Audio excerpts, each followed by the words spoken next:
life. So remember your offering.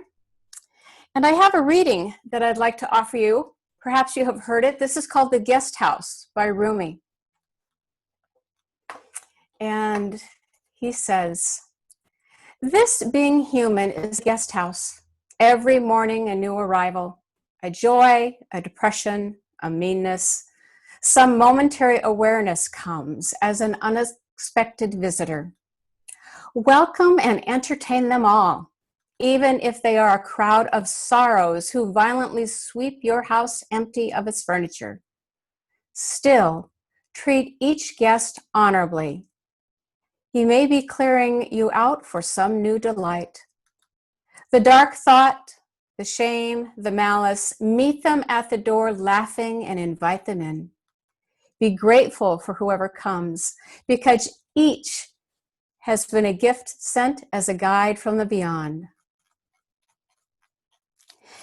And although we have, I think we'll just go right into the sermon today. All right, and so let me get a little drink of something. I invite you to take a breath and settle in.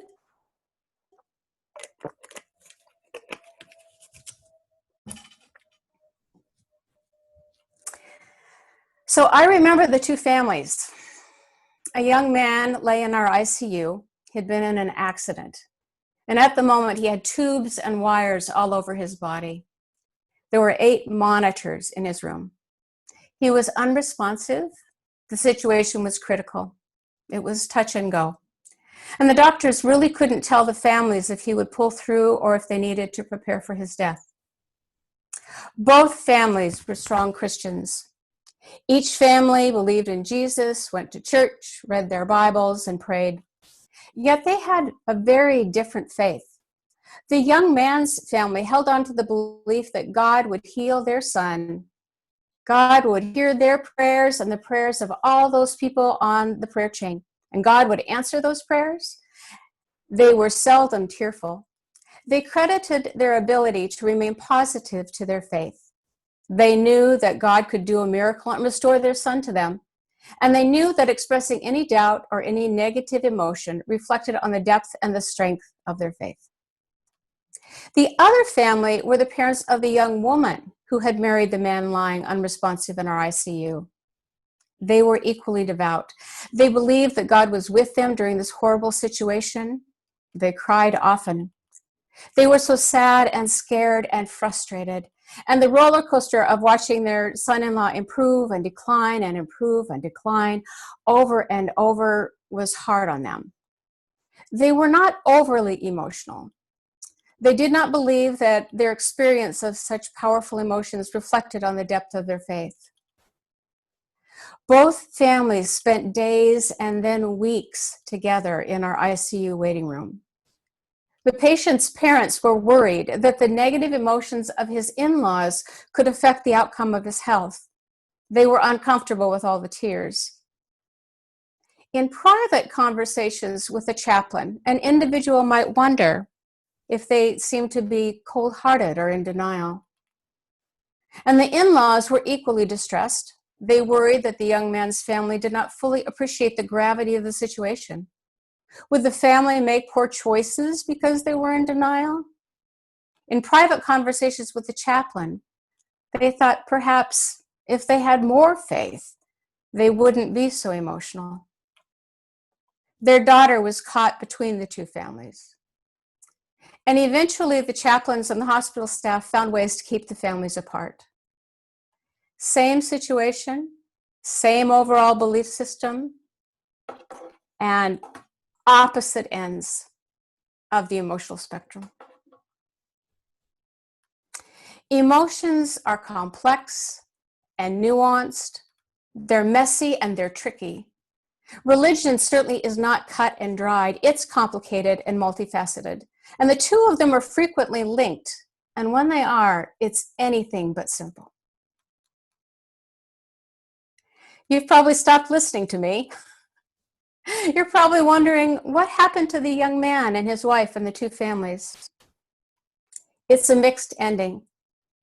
After a torturous amount of time, it was clear that he would die, and all the experts in his healthcare team couldn't stop it. It was tremendously sad. And it was also one of the most beautiful deaths I've seen. When the mechanical support was to be stopped, the young wife asked everyone to leave. She crawled into bed with her husband and held him. After he died, she invited both families into the room. In this holy moment, the family differences dissolved. They all cried together, consoled each other, and joined together as the chaplain led them in prayer. The ICU staff was in tears. It was hard and it was holy at the same time. Okay, take a second. Notice what is happening in your body. Did your heart constrict? Did your eyes become wet? Did your body become heavy? What happened to your body at the end of the story? Feelings are the interpretation that we give to physical responses. For example, if my heart is racing and my breath is shallow and my chest is tight and my muscles are tense, I know I could be feeling fear or excitement. Though the words and emotions and feelings might be interchanged in most circumstances, for today's sermon, emotions are biological and feelings are how we understand those physical responses. So emotions are physical. They're what happens to our bodies, the things that actually are measurable and observable. And feelings are the way that we interpret them. And even as I say this, I know that everything is intertwined. Emotions do have a pattern. First, there's a stimulus and an event and a thought and awareness. And then there's an emotion that happens without even conscious thought. And every emotion carries an urge. For example, if we're out walking and suddenly we come upon some nasty maggot-filled roadkill, our disgust propels us away.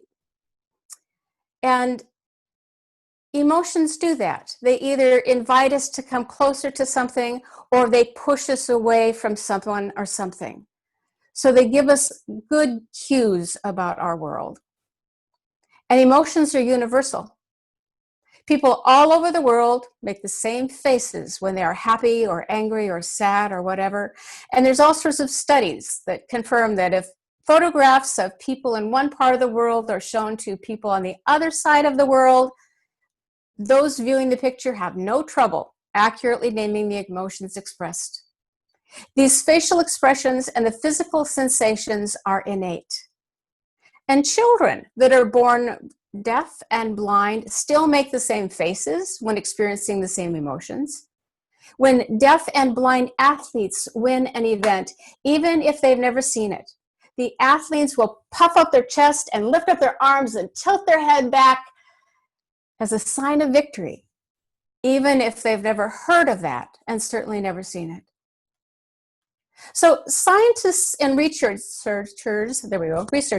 have some theories about this. Most predominant ones involve trust and communication.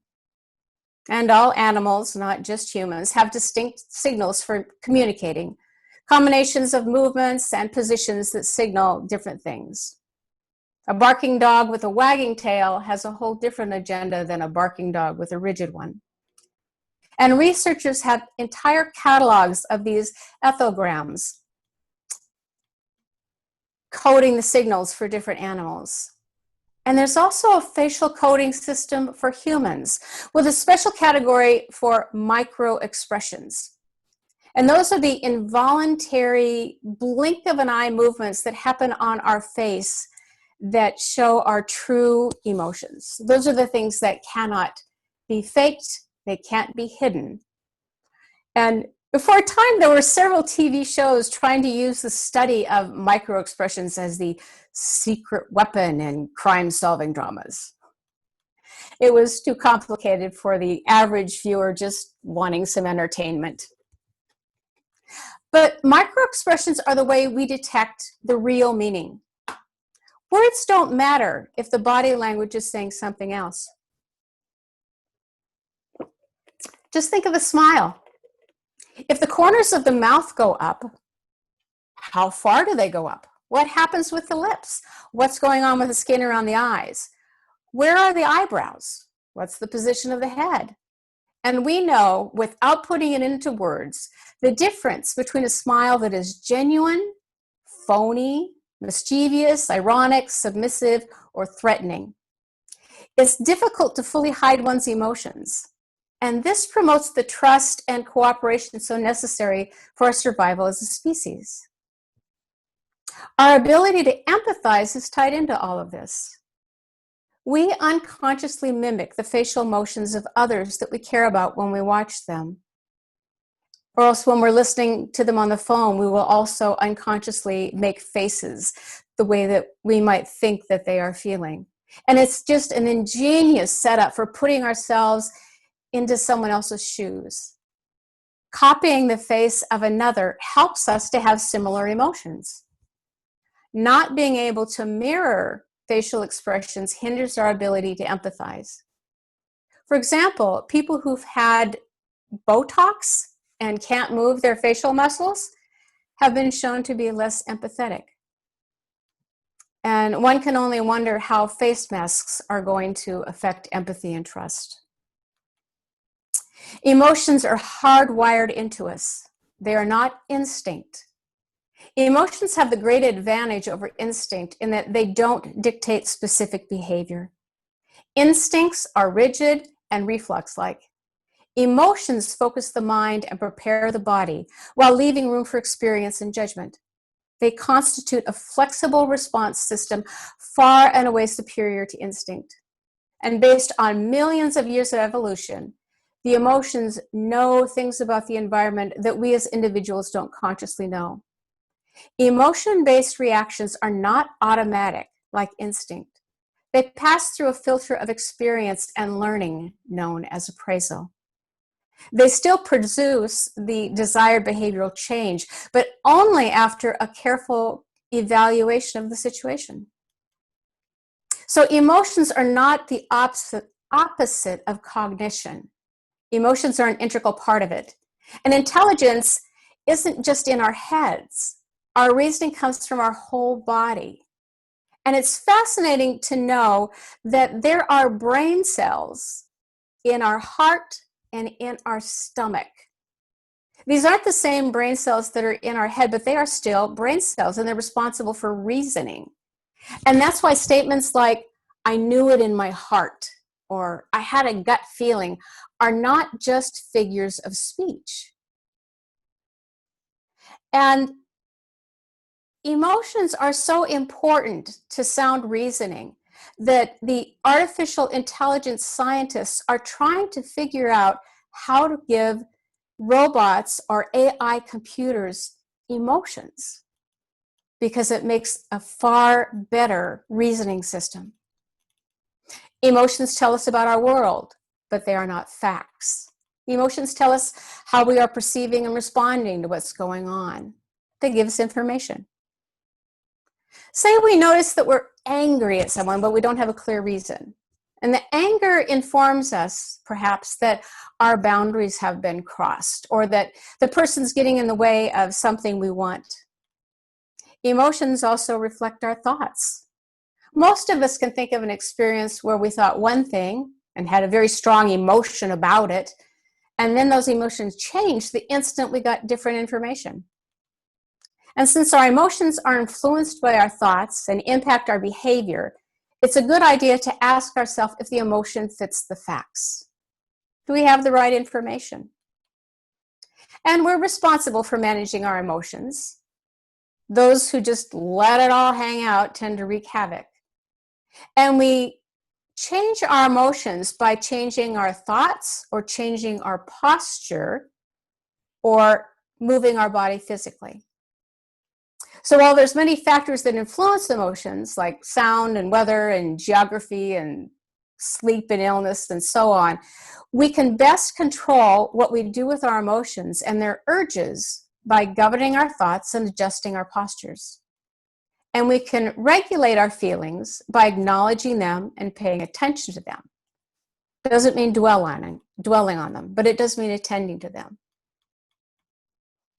If you've ever been told that you need to feel your feelings, self-help books or therapy or a friend, and that's great advice, and what does it actually mean? So the most effective way to feel your feelings is actually to notice them in your body. To mindfully and without judgment, pay attention to what is happening physically for you. So are your shoulders tight? How is your breathing? Is it relaxed or is it shallow? What's happening with the hair on your neck? Just paying attention to what is happening in your body is the way you feel your feelings. Otherwise, we tend to think about our feelings and then we just get caught thinking and thinking about the feelings, but that doesn't actually move us through them. And especially for feelings that are going to be the long haul, let's say a hard grief, and you know you're going to be feeling this over and over. Sometimes it's helpful when you are feeling those feelings to ask yourself very specific questions like, well, my heart hurts. Okay, what does that mean? Is there pressure? Is it heavy? Does it feel like it's been ripped apart? And over time, you might notice that those physical feelings actually begin to mend. So in the beginning, I talked to you about our two families. And I'm wondering about the role that religion played in their emotions, because what we believe drives so much of what we feel. And when I began to research this sermon, I expected to find that the different religions had very different stances about emotions. Certainly, Buddhism has one attitude about emotions, while Christians have another. Theology significantly impacts our thoughts, which impacts our emotions. Of course, anything having to do with religion is not that simple. It did not equate to this religion suggests that and another religion offers a different proposal. Religion is tied to time and circumstance and culture. So a Muslim man living in Persia during the Middle Ages has a very different religious relationship with emotions than a modern Muslim woman living in Des Moines, Iowa. And additionally, there is such a broad spectrum within one faith. So a liberal Jew has more in common with a liberal Muslim than with an Orthodox Jew. But we can discern some common patterns when partnering religion and emotions. And these patterns aren't shaped by the particular faith tradition. They show up in all the major traditions. There are nuances for each belief system, but the broad strokes are the same. And not surprisingly, religion is a double-edged sword. When religion has a negative view of emotions, it's often linked with an adverse view of the body. It fosters ideas of dualism. The mind is rational, superior, and the body is full of uncontrollable urges and weaknesses. And just as the body must be controlled, emotions must be mastered and suppressed. And that can work on the short term. But unfortunately, over time, buried emotions tend to come out sideways. And people behave in ways that are abhorrent to the very faith they claim. The suppression of emotions religiously works two ways if not addressed.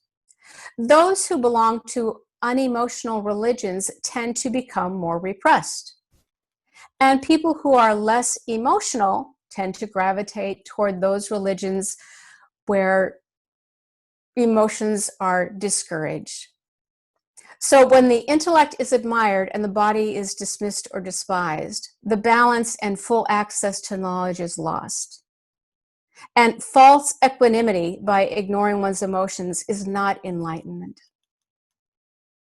So before my fellow UU cerebral people get defensive, and I would put myself in that category, by the way, First, remember that UUism works to honor both the head and the heart. Our atheist UUs have chosen religious atheism, religious humanism.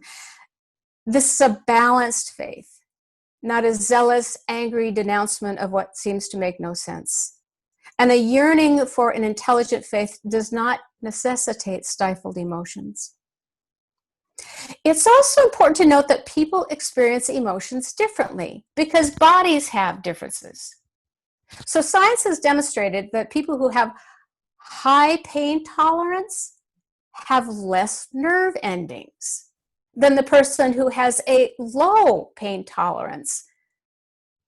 The people with a high pain tolerance, their emotions tend to be more distinct and more moderate.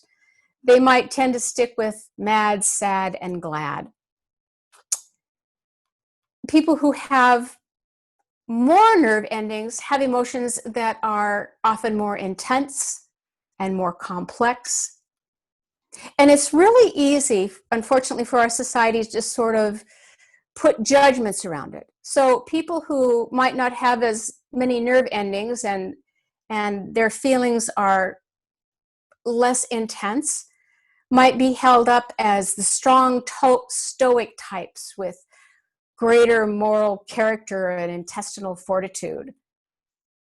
But we also can mock the sensitive soul as weak and dramatic, or glamorize them as deep and profound. And while experience and environment certainly influence us, the bottom line is that physical pain and emotional intensity are linked biologically. No one gets bragging rights. There are eras when religions value emotions over reason. So one particular instance was the Renaissance. And as science's reputation began to grow, it became harder to defend the Christian Bible. Protestant Christianity began to place greater importance on the roles of feeling in faith. So the veracity of the Bible was something that you just knew in your heart. And from this thought process, it was an easy move to rely on emotions over teachings or traditions. And all religious acts were subject to the emotional test. Were believers acting out of love instead of duty? So it wasn't enough to do good. You had to do good for the right reasons. In the 1970s through about the mid-2000s, certain Protestant groups really took this to the extreme. So when, say, a married church member ran off with another church member's spouse, they would declare, "Oh, God has given us a peace about it." And the rest of the church was left to pick up the pieces. So when religion distrusts emotions or overvalues them, things get messy. When religion is at its best, it brings a greater appreciation for the human body and the understanding that the body and the mind are not inseparable. I said that wrong, that they are inseparable. There we go. Members of a faith are encouraged to acknowledge their emotions and manage them in healthy ways. Communities create bonding through shared emotions. So shared belief system cultivates similar emotions.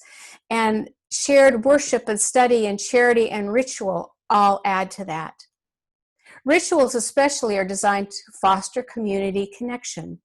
And they also assist individuals and groups to cope with powerful events and emotions. The sacred texts express emotions, normalizing them and providing them legitimacy. Think of the Hebrew Bible's book of Lamentations. Oh my gosh. And religious poetry is just particularly expressive. Religion itself inspires religious emotions. So emotions of awe and joy and peace and oneness are often attached to religious experiences. And people who report about these experiences often say that their life is better, and they become open to even broader and deeper encounters.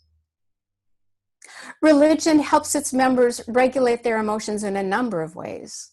So rather than denying it or suppressing it, religion gives directions for exploring emotions safely, provide tools to soften distress, to let go of attachments, to connect to others, to use ritual to contain what seems uncontainable.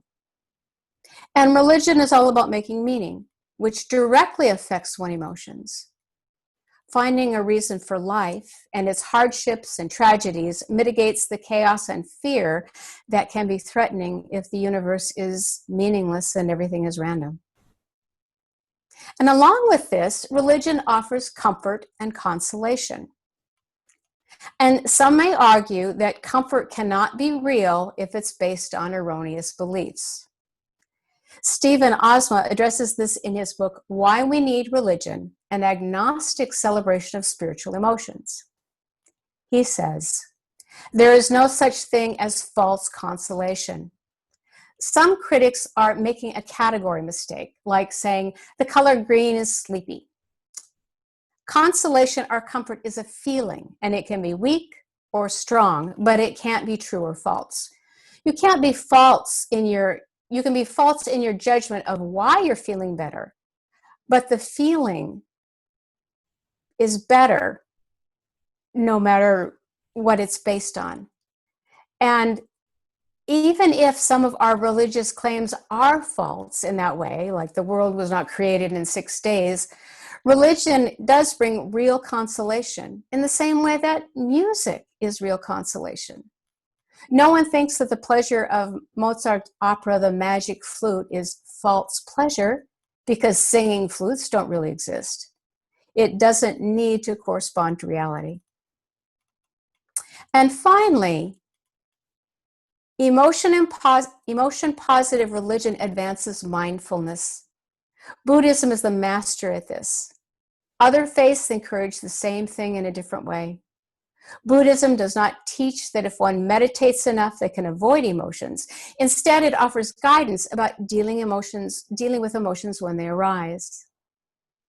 So Sylvia Bornstein explains this eloquently in her book, It's Easier Than You Think. Calmness and equanimity are lovely mind states, but they aren't the goal of practice, at least not for me. I want to be able to get excited. And the more I realize that everything is meaningless and empty unless we imbue it with significance, the more I want to be able to imbue. Here I am in a life, and I want to remember that it's only a movie and live as if it's real. The bottom line is we are emotional beings. We are emotional with our whole being, and this is good. And if we are mindful and manage our emotions, a world of knowledge and information and emotional reasoning opens up to us. Religion can help us with emotions, or it can hobble us. And most religions are open to the same emotional dangers and the same emotional gifts. As you go about your days, as you notice how your body responds to people and events, as you determine the best course for your behavior, you may want to add it all up to your experience of religious practice. Just as the body and the intellect are woven together, so emotions and religion are intertwined. Can't you feel it? Amen and amen.